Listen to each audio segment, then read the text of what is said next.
Welcome back to MMOTCG 101. Today's lesson is about deck building basics. In the Hex Alpha, we've seen over 360 cards to choose from and to build a deck with. There are so many options, it's easy to get confused, but with an understanding of the basics of deck construction, we can make a deck to suit any playstyle. Now, as we select cards for our deck, we need to consider three main factors: purpose, cost, and threshold for each construction. Let's examine these factors individually. Each card has a style and flavor, abilities, and art all of its own. So to start your selection, let's go by examining how these factors suit a purpose of your deck. Do you want big creatures for big damage? Does the idea of burning your opponent's defenses to the ground make you giddy with pyrotechnic glee? Think what type of deck suits your style, then we can begin card selection based on cost. The cost of a card tells you how many resource points you must spend before bringing the card into play. To bring resources into play, you must play sources like wild sources, blood, or sapphire sources. Most decks will run anywhere from 18 to 24 resource cards. The balance of those cards will determine much of the efficiency of your deck later on, as well as how many non-resource cards you'll have in the deck itself.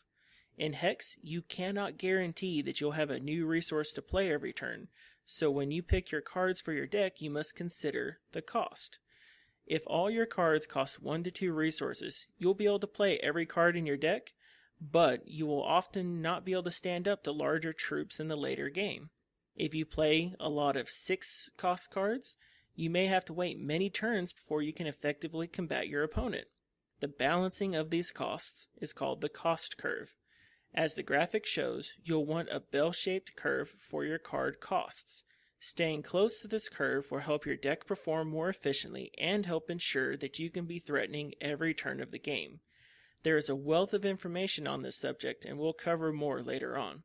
Our next consideration when deck building is a Hex-specific mechanic called threshold. Resources are ubiquitous once they are in play, but resource cards serve an additional purpose by giving your champion threshold in a specific shard type. Each card except for artifacts and resource cards have a threshold restriction.